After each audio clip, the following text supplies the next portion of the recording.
Aloha, everyone. We have a wonderful group of panelists who are eager to speak with you today. So, without further ado, I will hand it over to Emily. We're thrilled that Doctors Michael Thompson and Dr. Rob Evans have agreed to this conversation today.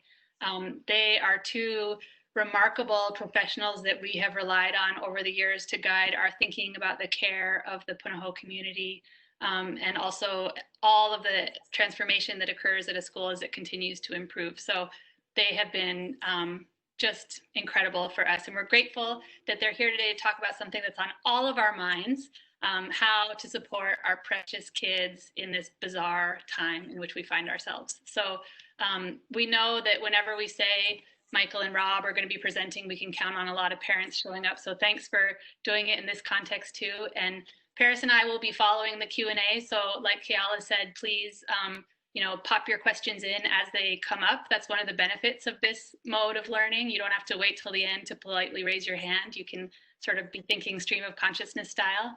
And we'll work to get responses to you or build it in at the end. So without further ado, from the lovely state of Massachusetts, I think, right? Are you both in Massachusetts? We are. It's my pleasure to turn the mic over to Rob Evans and Michael Thompson. Thank you, Emily. Thank you, Emily. It's great to see you. Thank you, Keala, for all the help getting this planned. Paris, it's wonderful to see you too. So I'm going to start off with a couple of context sort of remarks, and Michael's going to talk more pointedly about some of the current challenges. Since lots of you don't know us, we're both psychologists. We have spent decades consulting in schools and have been lucky enough to have many chances to come to Punahou, especially over the last 5 years, and to get to know the school and the people in it. And we have lots of experience in our professional lives dealing with crises of all sorts in schools and other places. And we both were active in schools after 9/11 and after the financial meltdown in 2008. We're likely to be older than all of you on this call because you have children of school age and we have grandchildren of school age. So we've seen a lot, but nothing like this. None of us has ever lived through all this, something so lethal, so unpredictable, and so disruptive socially and economically. And it's posed a lot of challenges, and Michael and I have had a chance to do conversations like this across the mainland with, we've done more than 50 or 60 of these, and a chance to hear from lots of parents about their concerns and interests and so on. And I want to say a little bit of context before Michael gets into those specifically. So, the whole business of being a parent, if we went back to November, no COVID, no crisis number, just back in November, the whole business of being a parent is always loaded with ambivalence. Because we love our children, we would die for our children. They're the most precious things we have, but we are chronically ambivalent about being with them for perfectly normal reasons. Because, when you become a parent, you're immediately in a set of dilemmas. You have children, that's what we say. I have children, but you have to let them go. You love them, but you could kill them. They make you feel proud and fulfilled, but terrified and furious. It's wonderful being with them. It's fabulous getting away from them, which nobody's been able to do for weeks. And this is true all along.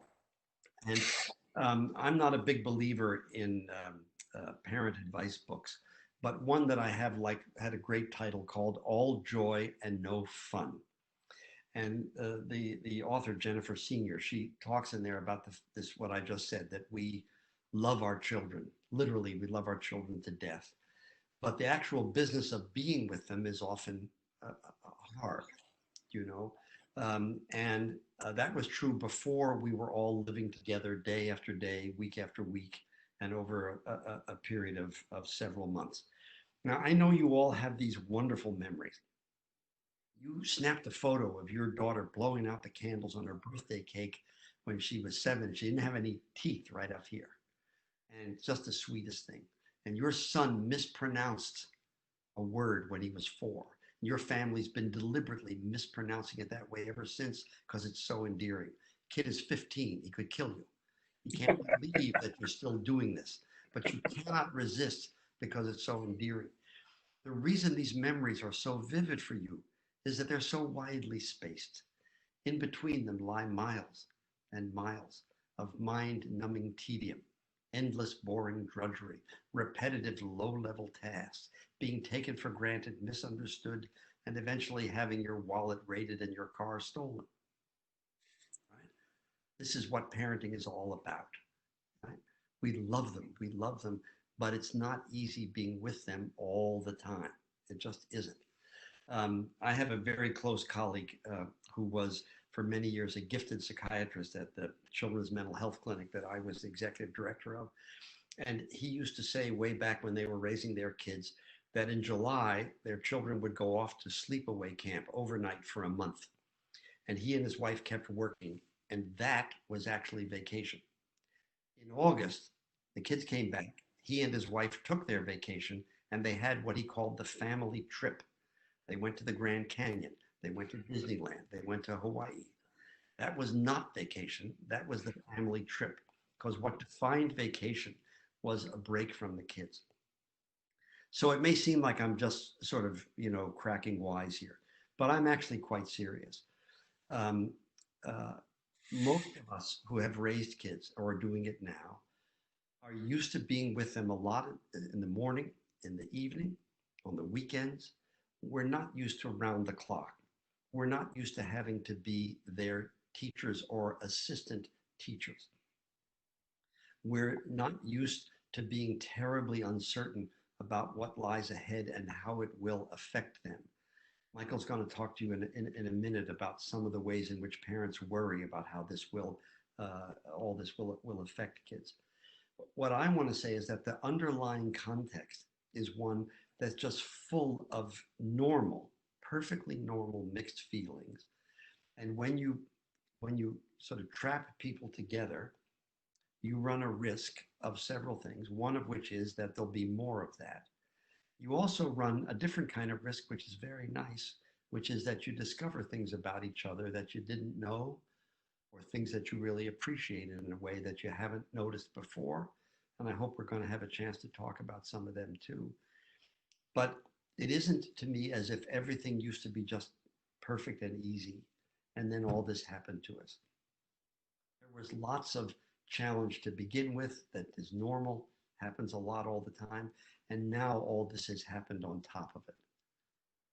And Michael's going to share with you some of the key questions that we've been asked by parents across the mainland, because we think they may be relevant to you as well. And of course, if not, we're going to be eager to have your questions and be able to respond to them. Michael? Thank you, Rob. I'm delighted to be with all of you, and thank you, Paris, Emily, and Kiela for hosting us. I'm 73 years old. I started in education as a teacher at the age of 23, which would be exactly 50 years ago. And like Rob, I've been in schools in crises, and I've never seen anything like this. I reach farther back than 9/11. I reach back to when I was a teenager at a boarding school and called my parents in New York and said, during the Cuban Missile Crisis, and said, what should I do if there's a nuclear attack? I go even farther back to the polio epidemic in the early 50s, which I remember, and I remember my mother's fear because she was afraid my brother and I would get polio. Everybody all the adults in my family were afraid that my cousins would get polio. It was a huge, huge fear. And I can remember lining up at my independent school in New York, it was a boys' school, a line of boys at the collegiate school, getting the Salk vaccine shot. And I can remember the profound relief of parents. And even then, it's hard to match this combination of fear of death. Everybody has wondered whether COVID-19 could get them. Hawaii's done very well. I check your numbers in keeping the island safe. Good for you. Massachusetts has been the third hardest hit state, and it's been painful to watch. But there's this fear of death, and there's this profound uncertainty. There's enormous worry in parents, and some of them 3 months out. What if the schools don't open their doors in the fall? How can I start preparing my child for that? And can the head of school tell me what's going to happen? Well, actually, nobody can say exactly what's going to happen, and that uncertainty is driving us all bananas. The economic insecurity that has been inflicted has affected many families in many different ways. It's affected independent schools, not Punahou, but 30% of independent schools are in financial danger, not opening their doors in the fall. 30%, because parents won't re-enroll, because they're worried they won't have the money. I mean, it's a time, Rob and I have heard extraordinary stories of churning. And then throughout all of this is a thread of grief, of having lost the beautiful rhythm and tempo of school and our children's finishing a year. And this is stuff that educators love. Educators love May. Everybody loves graduation. Nobody loves the prom until they actually lose it. And then everybody loves it when you can't hold it. But there's an enormous amount of sadness, and parents are worried. The number one question that we've gotten from our parent webinars in the mainland is about children's mental health. Parents are worried that this pandemic is going to make their kids anxious, make their kids depressed, but in some way traumatize them. And the fear that the children have been traumatized by this is widespread. Rob and I were on a call with international heads of school, and there was a head of school in Asia who said just from the get-go, I know I'm going to have to hire an extra counselor in the fall because I'm going to have so many kids with PTSD in the fall. And we said, no, that's not what we expect. That's not what we expect. The vast majority of kids are resilient. They are not going to be traumatized by this pandemic. Are they going to have some grouchy days? You bet. Are they going to be frustrated? Are they sometimes going to be sad? You bet. Are they all going to be depressed and anxious and traumatized and need therapy? Absolutely not. And one of the things we want to encourage you to do is to see your child's resilience and listen for it, even with your own worries. I happen to have had the privilege of speaking to a senior class of 53 boys of a small high school in Massachusetts yesterday, and then talked to the parents in the evening.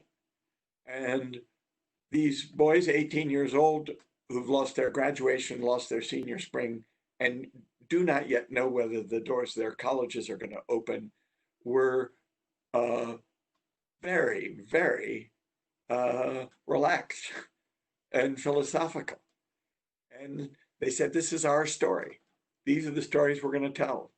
We know we've lost something, but this is our, this is our life. This is our journey. And the parents were, what do we do to save them? What do we do to care for them? Look at all they've lost. And I found the parents more worried than the boys by quite a bit. And I wished I could have played a tape of the boys for the parents, because you could hear their resilience, their adaptability, and their thoughtful coping and their ingenuity. Were they frustrated that this has gone on so long? Of course. Were they irritable at times? Not with me, but they reported being irritable. But that's fine. I'm irritable part of every day, aren't you? So a little bit of irritability in your house, there certainly is in mine. So I don't blame a teenage boy for being irritable, but I had a boy say, you know, I'm getting along better with my sister and my parents than I ever thought I would. You know, it was really sweet, really generous hearted. Um, there are some fragile kids. There were kids who came into this pandemic with clinical levels of anxiety. There were some kids who were on the edge of depressive feeling or maybe had been treated for depression. And those are kids you have to keep an eye on. Look, if you have a child who had OCD, obsessive compulsive disorder symptoms, and was incredibly worried about hand washing and germs, a pandemic is not a gift to that kid. And there are some children who have those kinds of anxieties and phobias. And this pandemic could ramp them up. But we are not hearing. And I'm in touch with the counselor at my school, who's in touch with the boys, and we've been in touch with many schools. We are not hearing an epidemic of bad mental health. So that's point one. Parents are very worried, and they've been asking us a lot about the social lives of kids. Kids can't socialize. Well, it's going to be terrible for my child that he or she can't socialize. Well, the teenagers are socializing. They knew how to socialize on smartphones and using video games and computers. Well, everybody's the bandwidth thing is going, but Rob, you keep going. You go away, and then you come back to me. But at any rate, the older kids know how to socialize online. They are not at risk. Late elementary know how to play games online and socialize and be on Instagram. I mean, any of these kids who had a smartphone and internet access are doing just fine. The younger kids who don't know how to do this may like their game playing, but what you are finding is that brothers and sisters who were not in the ordinary course of events spending all that much time with each other are in fact looking to each other as playmates and companions. And of course there's more fighting because they're spending so much more time together, but there is also more friendship. And if you're worried about the fighting, I want you to imagine a stopwatch and click it on and click it off when there's good times. When there's neutral times, they're just both watching something on TV. And when there's fighting, if the good times and the neutral times are outweighing the fighting 5-1, you're good. You're absolutely good. 5-1, that's 3.5 to 1. 3.5 to 1 is good, actually. okay. 3.5 to 1 is good. He's got lower standards, but you know what we're saying. You know what we're saying, which is that and I'm hearing about it in many families that parents are surprised by how supportive their the siblings are being of one another in a social way. Well, what if the gap is kind of big? We heard from a mother who said that her 7-year-old son was kind of lonely and was kind of clingy to both of his parents, looking for company, and they were trying to do their jobs in the house and to entertain. Being a playmate to a 7-year-old is challenging for most parents most days. I said, does he have a sibling? And they said, that's a 12-year-old sister, but she's totally engaged with her friends. She's totally into it, socializing. And I said, does he want to play with her? Does he want to be with her? And mother said, yes. And I said, could she be incentivized? Could there be a little, could we have a little money passing hands here? And, the mother lit up because of course the 12-year-old could be encouraged and incentivized to spend some time with the 7-year-old. It would be so meaningful to him. And of course it would be very meaningful to the older one. And it would be a huge help to the family. And one of the things that we can ask of children during this time that we don't ordinarily ask of them is to look after each other. Children looking after each other in the third world is, well, that's daily life. That's how families run. That's what kids do for each other. And that's what families need them to do. We don't always ask. And then people say, well, what about my only child? My only child doesn't have a social life. And I say, well, you know, the ground of existence for the only child, sort of their state of being is to be doted upon and constantly chatted to by two adults who absolutely adore them. There is nobody better prepared for adult company than an only child. And they are often better at managing solitude and play on their own. Will they miss their friends? Of course, but it's not forever. And kids are adaptable and they are coping. If you have a withdrawn child or a sad child, talk to us about that. But I do think the social life is going to come back, and many kids have found it on screens. But that leads to the third biggest question we're getting. Is my child going to be addicted to screens when this is all over? Oh no, especially the purists who restricted screen access. And now they're saying, but my children in front of the TV 3 or 4 hours. And I said, is that because you need the time to work? Well, yeah, but now I'm so worried that they'll be just screen addicted. Look, kids know that normal life is coming back and that the old rules are going to apply.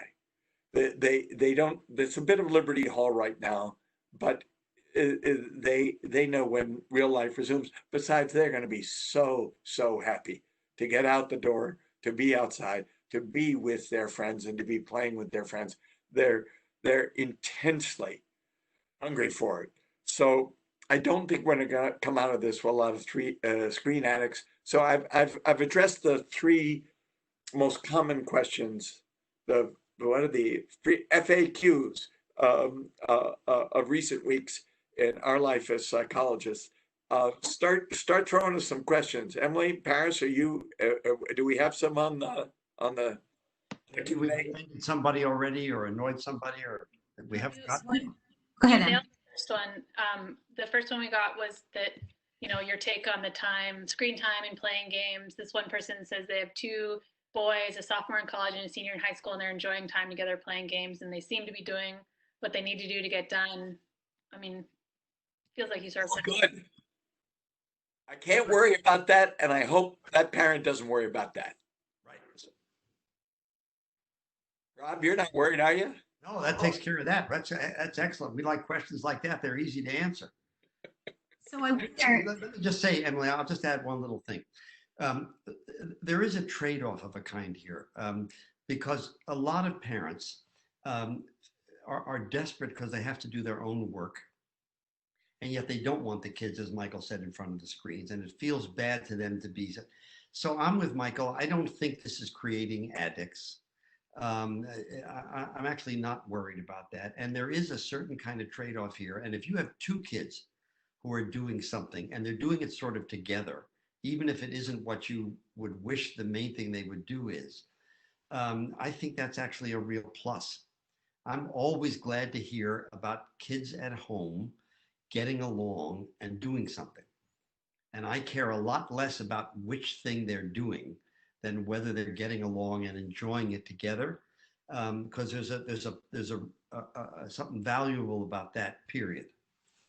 that all makes me feel very good, because I don't know if you could see while you were talking, my 12-year-old crawled beneath the screen here and forced the device in view but out of your view to enter the screen time password for more time. So thank you for the permission that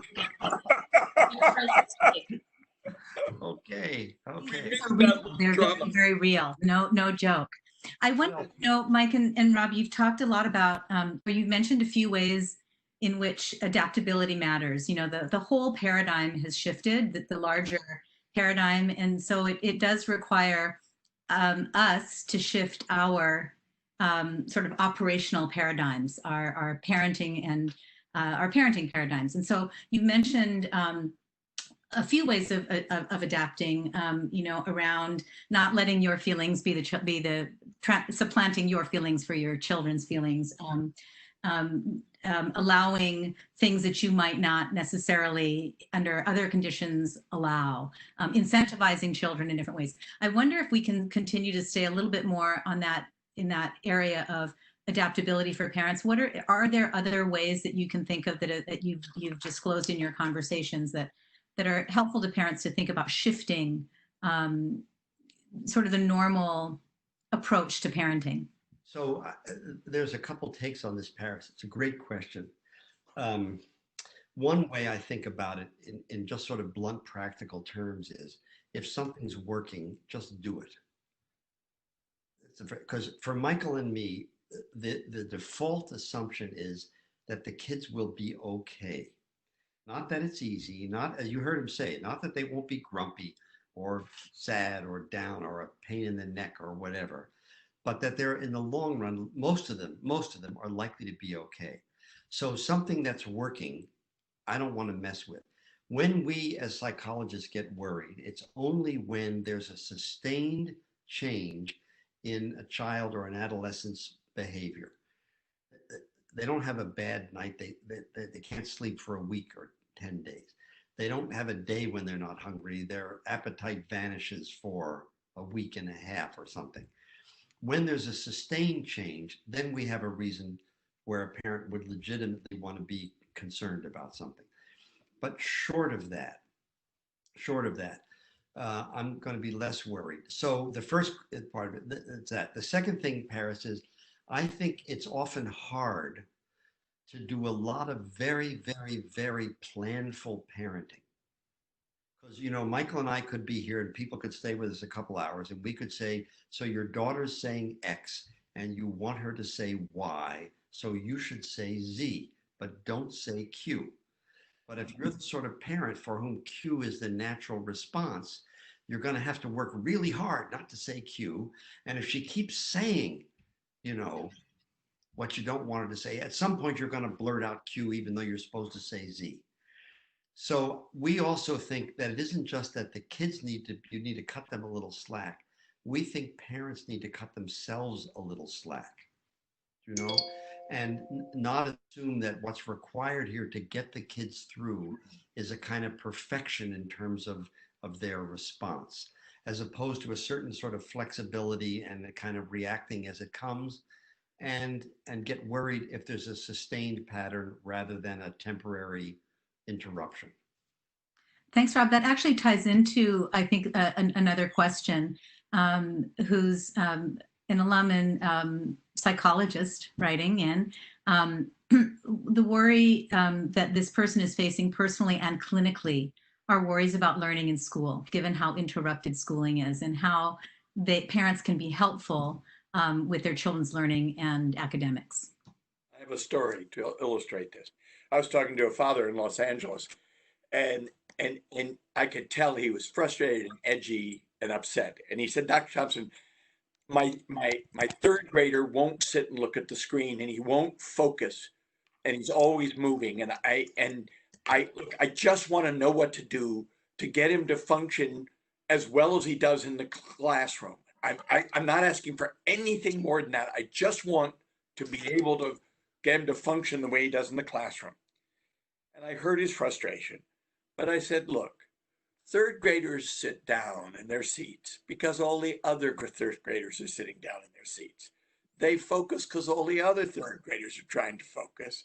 And they focus because they have a large, warm, caring teacher staring right at them. And that makes you focus when you're 9 years old, right? That makes you focus. And as the father, you can't replicate all of those structural elements. You can get your child in front of the screen, but we're getting stories from teachers about children who start in front of the screen and then just slowly drop off, right?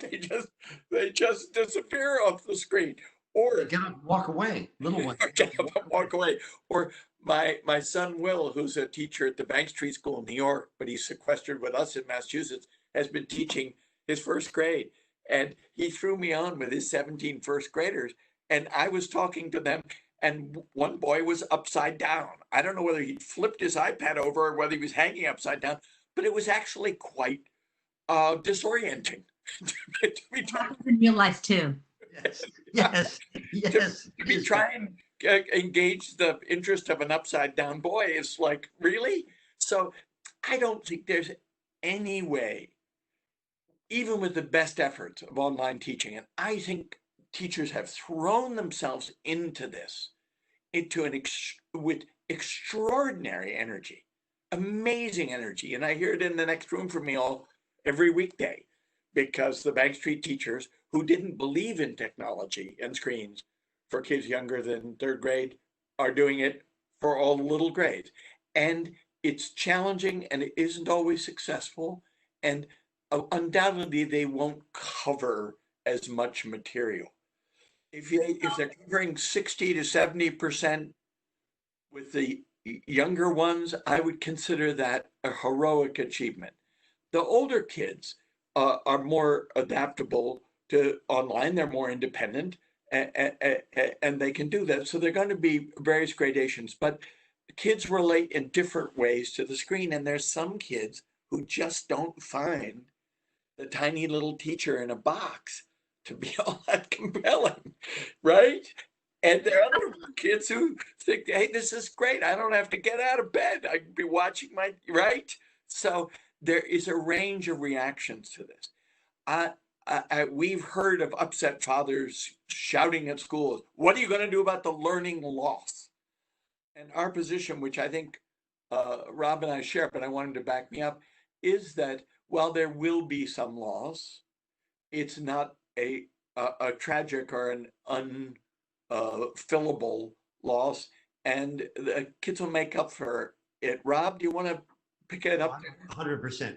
I have a lot of experience over the years about children who've been out of school for 6 weeks, 8 weeks with an injury, an illness, or kids who were terribly preoccupied because the family was going through a bitter divorce. And there was a whole period of time where the student either wasn't there or couldn't concentrate. And it was a clear gap. And when things straightened out and the health returned and whatever, the kid typically takes off. I see Paris nodding her head. You know this, right, Paris? That kids actually do make up for lost time, and often in a very big way. So I'm actually, not, I mean, it's easy when it's not your kid. So Michael and I, they're not our kids. We can say, don't worry. If I were a parent, I probably would be more worried, and I think it's foolish to pretend otherwise. So I'm not saying there's no reason to be concerned, but there's a lot of reason to assume actually and expect that kids will make up for lost time when they are back in the regular school.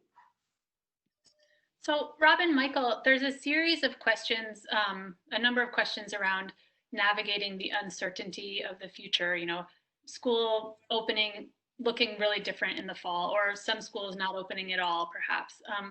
How parents are wondering sort of what advice do you have for both navigating that uncertainty for us as parents, but then also what recommendations do you have about how we help students prepare for the fact that things might not just return to normal in a month or two? I love this question. I love this question. May I, Rob? Because parents are always saying to me, how do we prepare for what nobody knows is going to be the fall? How do we prepare a child for the uncertainty of the fall?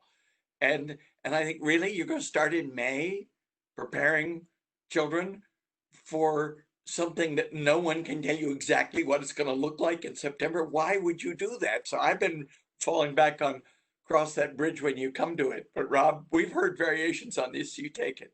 Sorry. Here's a second, a related take on it. First of all, my experience is that most kids are much more flexible about lots of this than we adults. Not in every way often, but in many ways. Most kids will be so happy to get back to school whenever that is, that I'm not sort of worried about whether it's this way or that way or whatever. Secondly, it is true you can't project it because we don't know, Emily, what it's going to be. And I think the worry here is often, if I were to be honest in my answer, I would say the worry is often ours as much as it is just them. And what I mean by that is, one of the things you get as an adult, as you get older, is a much better capacity to anticipate the future. And the plus side of that is obvious in terms of planning. The minus side is the capacity to worry. And I worry here, back to something Paris said, asked about a minute ago, worry that parents will substitute their own legitimate concern for the student's actual concern. If any child were to say to you, gee, I'm worried about what's going to happen next year, I don't know what they're going to do, what I would recommend is to say, oh, tell me more about that. What were you thinking of? Did you have something in mind? And what I would want to do is invite the child to tell me. This is very important. I would not go to the child and say, aren't you worried about what might happen in the fall? I would definitely not do that. If the child initiates it, then I would not try to explain and comfort so much as invite and draw out, for two reasons. One, what you do in those few moments between you is make a very helpful connection. Second, you learn something about what your child's thinking about. And then you can, it's easier to say, well, you know, we don't know yet. We're going to have to try to find out, and then we're going to see what's going to be the best way to make this work.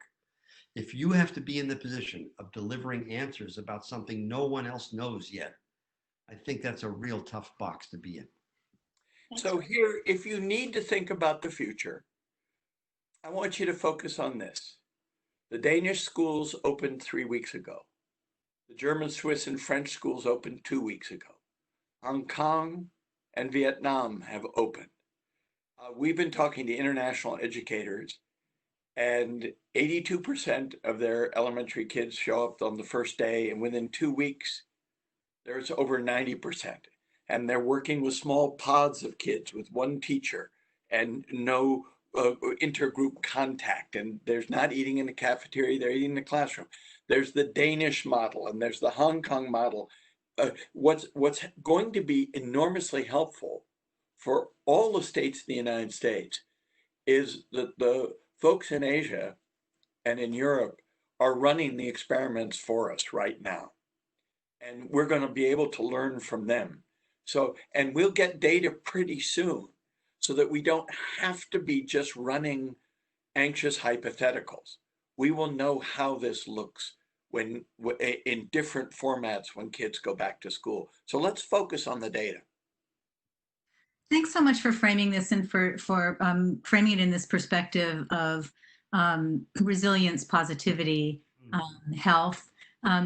Couple of questions around concerns when you actually do feel that your child is authentically suffering from some anxiousness or anxiety, feeling blue, suggestions for helping them. And a slight corollary to that is encouraging teenagers in particular to take healthy, to make healthy choices around exercise when they're not feeling like doing anything. So how do you help lift kids that need a little bit of a lift towards health?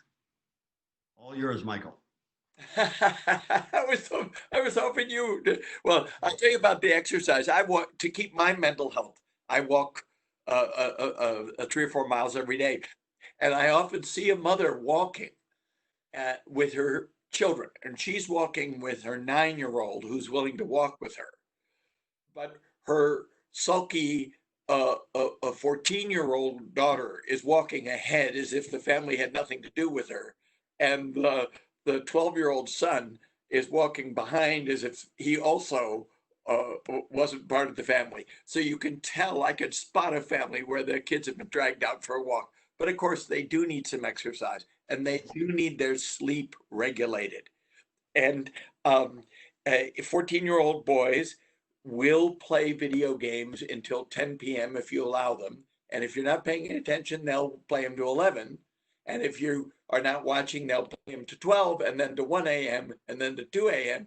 And then they're finally, the older sister comes to the parents and says, he woke me up at 2:30 shouting about the video games.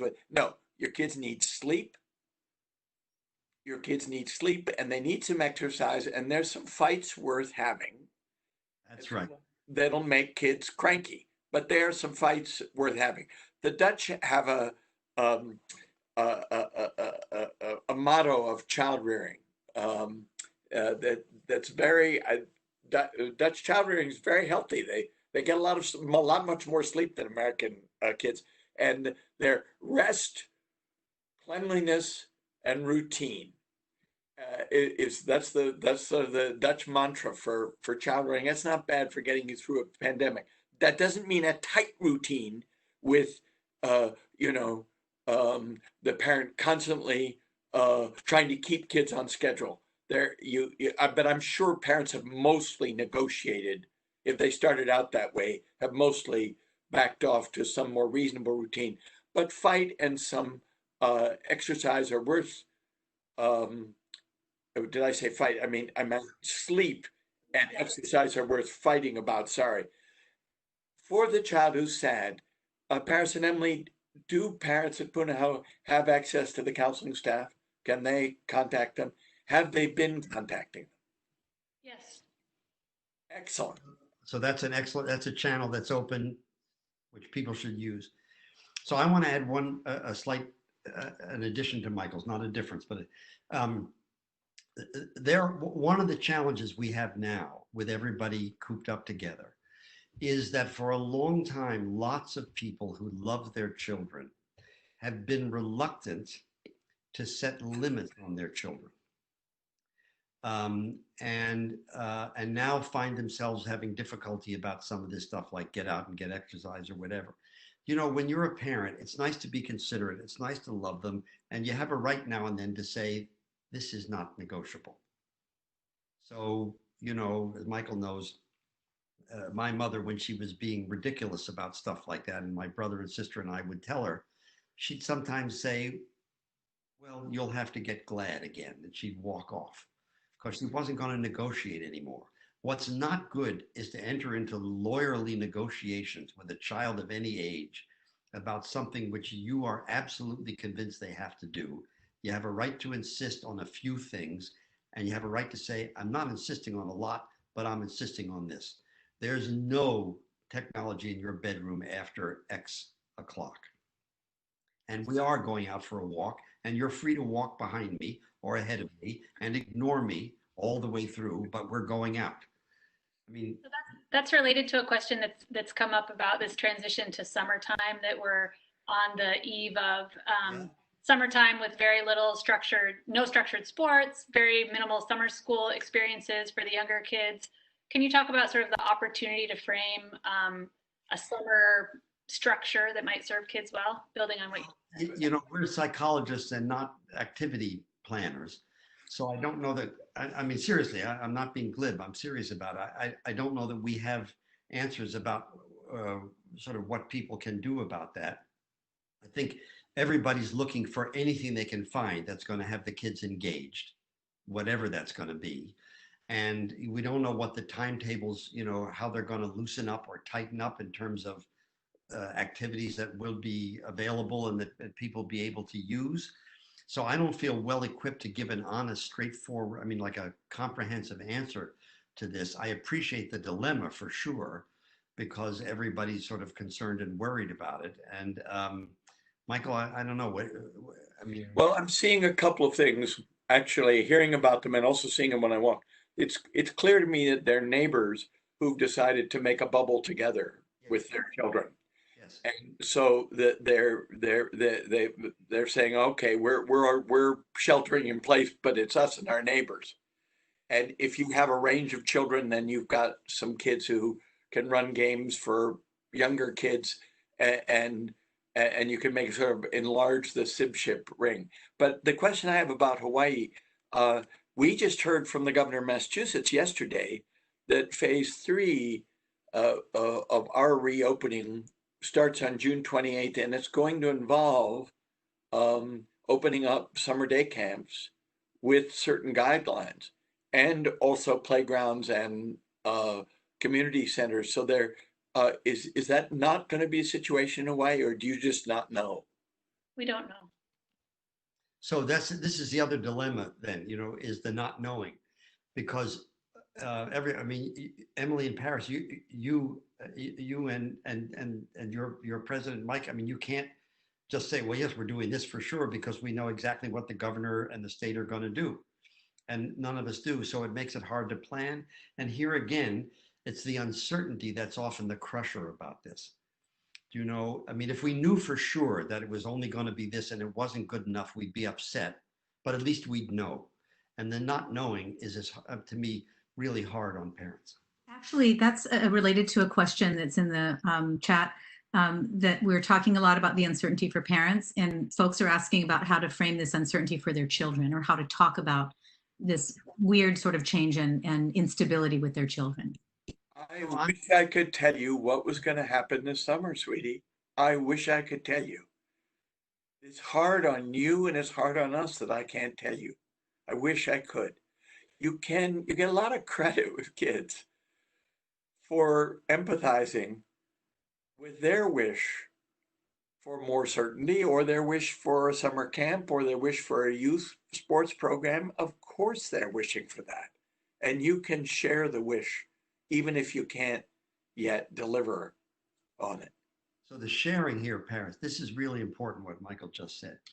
One thing we've run into a lot from parents is a fear that if the child seems upset and I acknowledge this, or I broach something and the child's upset, that it's going to do some kind of damage.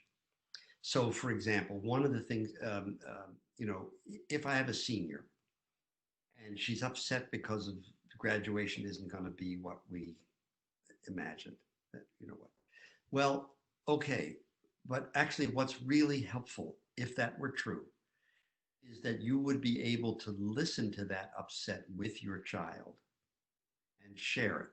As I said before, what's not going to be helpful is to go to her and say, aren't you upset about graduation? But if she were to be, or anything else, any other issue, anybody in the junior school, and when the parent can hear it and listen to it and tolerate it, even if it feels hard and it feels to you like it sort of breaks your heart a little bit. What's much harder for the kids is when they can't tell you something they need to, and when they do tell you and you're both sad about it. And so your daughter or your son says, I'm really missing X. I really wanted to play lacrosse this summer, or whatever, I haven't been able to surf in ages. What am I going to do? And you say, gosh, I know it's really hard, isn't it? And, and you listen a little. Sometimes you don't want to hear it. And so you then, if you move to, oh, it's not, don't worry, I'm sure it's going to be fine at some point. That's actually not comforting to kids. And what it does is set up a distance between you. And it's the closeness that actually provides the real comfort to kids. That's transitioning to sort of another concept about sort of soothing kids around deep fear. There's a question that asks, how do I support my daughter's fear of catching COVID and dying? She doesn't outwardly display her concern, but it comes through if one pays attention. How old is she? Can we know how old she is? Because the management of this, it does depend a lot on the age of a child and their understanding of death. Say something about a couple of different ages, Michael. That may be that's really helpful. 16. 16. Okay. 16? Yeah. All right. A 16-year-old knows an enormous amount about COVID and is ruminating and has worries. And this is a situation where you have to treat a 16-year-old very much like an adult. What do you know, sweetie? What are you reading? Can you tell me what your fear is? Can you tell me what you're picturing? And get her to tell all that she's fearing. And then you say, well, I've been scared of some of that too. I've been scared of some of that too. But do you feel that we are doing everything in our power to, and this is after you've listened. You got to listen a lot to a 16-year-old who's got a pretty sophisticated set of fears. And you listen a lot and you empathize and admit it if you share it. If you're having the fear too, okay, that's real. Let's get down and be real. And then you say, are you experiencing your parents, us, as doing everything in our power to keep you safe? And she says yes. And you say, well, we will continue to do that. We will do everything in our power to keep you safe and everything in our power to keep us safe. All of us safe. That's what we're doing. And I don't think children expect miracles, but they do want their parents to jolly well be on the job. And so the job is listening and saying, we're doing the work of keeping you safe. So here's an anecdote. There's a famous study that was done after World War II of children in London during the Blitz, when the Germans were bombing London nightly with fire bombs and just killing people right and left, and the damage was enormous. And lots of kids were packed off to the countryside to be safe. And other kids stayed in London in their families and were therefore much more vulnerable to attack. They had much more privation about food and all sorts of things. And they actually, after the war was over, it was clear that those kids had functioned better than the kids who were sent to the safe place that was separate from their families. And that even when there's enormous danger around the family, but the family is together, kids are better protected against all sorts of psychological shocks. And so even a child at 16 who seems to be worried about this, you know, the question said that she doesn't say it, but it comes through. I'd want to be careful about over-reading too much into it. But if it does come up, I do just what Michael said. What about the other end of the spectrum? If another question was, you know, how do I talk my kid into wearing a mask outside of the house? And oh, no, you don't talk them into it. You tell them. That's not negotiable. You're going out, you're wearing a mask. You're not wearing a mask, you're not going out. Now, the kid goes out with the mask and takes it off. You can't control that. But if you see him or her there, I would haul them right back to the house, and we'd be, I mean, if that's what your protocol is, and that's what your protocol is in the family, to me, that's not negotiable. Also in that realm of parental responsibility, questions coming up about having to be a teacher's assistant as well. And I think what I heard you say is that you're privileging relationships over academic progress, that children will recover, and that parents can give themselves the space and the grace just to be a parent. But maybe you can affirm that a little bit more. Absolutely. You know, the overambitious parents who suddenly have thrown themselves into the super teacher role have been set straight. A mother told me that she was having a long writing period every day for her second grade daughter. And her second grade daughter started to resist and then got really stubborn. And the mother was pushing and the mother was pushing. And finally, her second grade daughter said, "Mom, we only have writing 2 days a week." And the mother said, "You know, I thought now that I was the assistant teacher, there should be more writing. If you can't be the more ambitious teacher, and in any case, children don't want their parents to be teachers, in the formal sense. They have in their mind separate roles. So the parent has to know that they're not absolutely welcomed into the teacher role. You have to do it with some humility. Go ahead, Rob. I'm guessing, Emily and Paris, that you will have heard from some of your teachers when they're at home with their own children, that it's not that easy helping them with their stuff. Because here's the, when you teach in school, when you teach other people's kids in school, you have two things. You have devotion to the students, and you have distance, because it's not your child. When you're teaching at home, you have two things, but they're different. You have devotion, but you have no distance. And it's much, much, much harder to help your own kid who's struggling. I was remembers, you know, when my youngest was in 10th grade in the independent school outside Boston where he went, he came home this one day telling me this wonderful thing that Mr. Bailey had told him. And I had been saying this to my son for 12 years. And suddenly Mr. Bailey is a wizard for saying the stuff that I've been saying for 12 years. And I realized there's just a difference. Michael, it's a different role. So you're going to do what you can, but it's potentially complicated, and it's not wise to expect yourself to be a really great, and what you said, Paris, is right. Privileging relationship over process right here. I think that's absolutely right. I think we're nearing the end of our time here.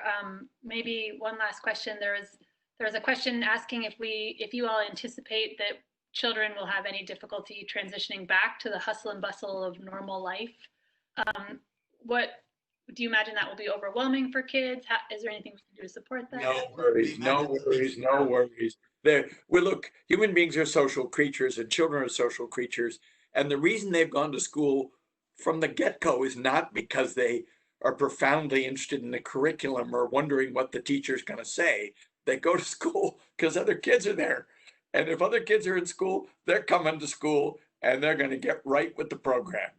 It would be enormously relieving. You do not have to prepare your children psychologically to return to school. There will be kids who have some fears. Being sheltered for a long, long time means that going out, there's going to be a psychological threshold to get over. And I think there will be some children on the more anxious end who will need to have a little walk around, a little tour of the campus, maybe with their mom or dad. It's a systematic desensitization tour for a return to school. And I hope Punahou will do that for the families, just offer that, because there will be some kids who will need that. Yeah, thanks. Planning on it. So as we're finishing up, just want to say, we weren't able to get to all of the questions. Please, if you had a question, especially if it's one that you think Paris and I would be well served in answering or supporting you with, feel free to reach out and we'll try to connect you to the info. If you need to send us something, you go ahead, Emily. We'll be happy. Okay. We love answering questions by email, so don't hesitate. Thank you. And then also just a reminder that tomorrow at 11:30, we're doing another roadshow with Michael and Rob, specifically for supporting senior parents. So tune into that if that's of interest to you. And Paris, I'll hand it over to you to close. Thanks so much. I want to thank all the participants for being here. Your questions and insights always help us see into the corners of things and which we care about so deeply in serving you and our kids. Just enormous thanks to Michael and Rob for their incredibly extensive experience and expertise, but also their knowledge of our context at Punahou. They're true friends of ours and thought partners of ours. And I really appreciate, Mike and Rob, that you've acknowledged the emotions around this, that it's not just an intellectual exercise. It's very much an emotional journey that we're navigating together. And hearing that you are assuring us that our children are resilient and encouraging us to see that resilience in them, understanding that we need to be adaptable because the sands have shifted and that we have the capacity to adapt. And if it works, it's okay. That's tremendous agency and freedom, I think. And lastly, that actually I heard you say that parents are actually quite empowered to keep their children at least feeling safe and certainly to keep them physically safe. Parents have a good deal of power over that, and we feel your affirmation in that. So thanks for always leaving us with solutions and solving some of the problems that are actually just not quite dilemmas, but things that just require a little bit of a shift in attitude or action. So thank you so very much for that. Thanks to everybody. And, take good care. It's our pleasure. See you all. See you tomorrow, Kiara, right? Yes. Ellen, So go ahead. Yeah. So I just wanted to conclude again. Thank you all again for joining us. We really hope this webinar gets you ready for your Aloha Friday. Again, if you submitted a question that didn't get answered, we certainly apologize, but we'll do our best to follow up with you as soon as possible. If there's other questions that you're hoping to get answered, go ahead and send it to professionalprograms@punahou.edu. Again, that's professionalprograms@punahou.edu, and we'll make sure to forward on appropriately. Following the conclusion of this webinar, there's going to be a post-event survey that pops up. So we ask that you take a quick 1 to 2 minutes to fill it out, and we appreciate your valuable feedback. We look forward to providing more events like this coming in the upcoming weeks, and so please be on the lookout in your inbox.